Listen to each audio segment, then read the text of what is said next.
Um, my name is Brenna.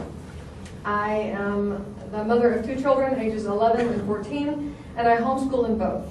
I've homeschooled since the beginning of their school careers, since they started school. In the 10 years that I've been homeschooling my kids, just in the time that I've been homeschooling my kids, Southern California has been an amazing place to homeschool.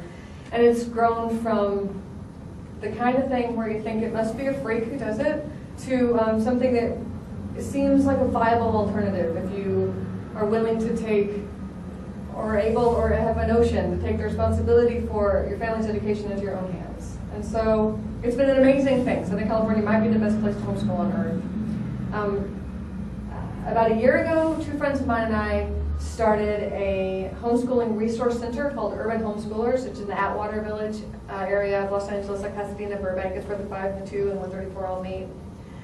And we didn't have any money, and all we had was connections and a vision to meet our own children's needs. Our own children, our oldest children were growing older, and there's there's a few things happened. California education budget cuts happened, which meant that middle school kids could no longer get into junior colleges, and there's not as many accredited classes for kids in older schools. We decided we wanted to meet that need, and also if we had the needs, then other people would have the needs, and there's nothing like meeting a need to start a business. So a year ago we started this business, and it's going well. It was a year ago this week.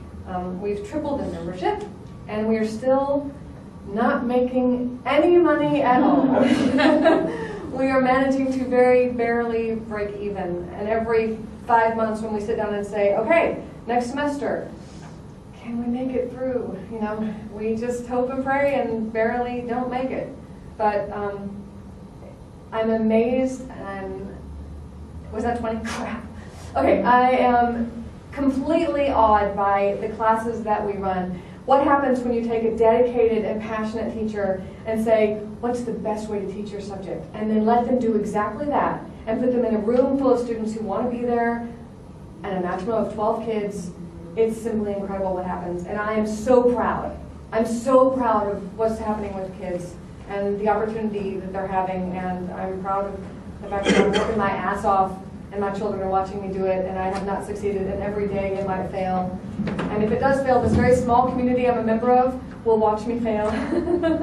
and I'm hopeful.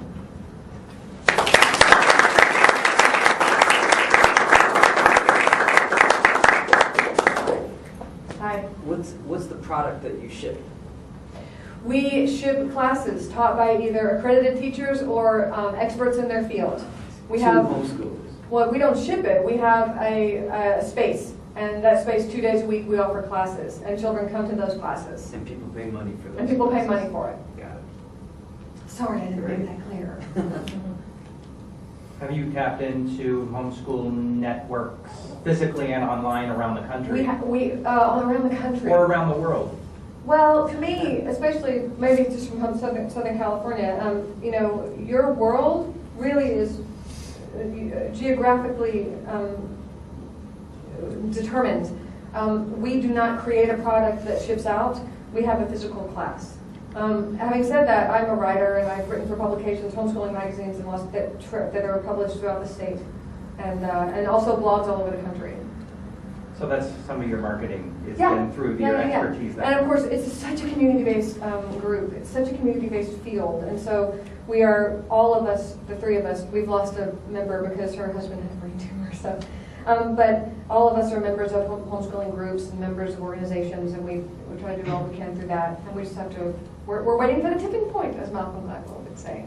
We have to find more kids. Okay, so I was going to ask you, what is the monetization challenge that you're facing? Well, we keep our classes at 12 students, and we have some bottom line budgetary concerns. What we pay our teachers as much as we can possibly afford to, because we found brilliant teachers and we want them to stay.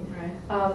And in order to make that happen, you have to have, I mean, a lot of these parents are paying for the kids, for the classes themselves, and so they don't have bottomless funds. Right. Some of the classes are paid for by the state of California because you can homeschool in a charter school situation where the state of California is paying for it. It's a long story.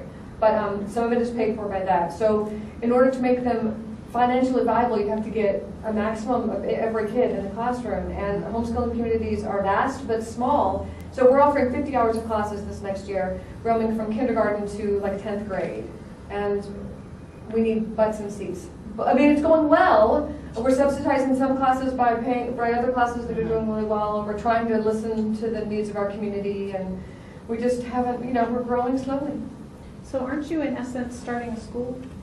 No, a school would require that we offer everything a child might need and give a diploma at the end. We are a resource center. Homeschooling kids can do any sort of thing they want to get their diploma and have their schooling. We're just offering classes. If you want to take the class, take the class. If you don't want to take the class, don't take the class. So it's like a supplement to homeschooling for people who homeschool? They still do a lot of classes on their own, and then They can do anything they want. Homeschooling in California is the wild, wild west. So we offer what we offer, and we try to listen to the needs of the community and meet those needs. I don't feel like I'm really answering your question. No, that's Okay, fine. good. I'm sorry, I'm distracted, but you're at 3 minutes now, so. Oh, sorry. So Okay, compared to, I'm just curious, you do have a ceiling, like you can only fit X number of people in. we cap every class of 12 students. So every class. So what percentage are you sitting right now? Oh, Jesus. I went through all the numbers today for the, I'm sorry, I know I'm fast. I went through all the numbers today for registration that ended in December, and for the January 7th classes that we're starting. And some classes have 10 kids, brilliant. Some classes have 2. And then we have to make those decisions. Do we keep that class going and underwrite that class in the hopes that if we believe in that class that more kids will come, or do we cut our losses and fire the teacher and not have that class available, which of course then is detrimental to building the community.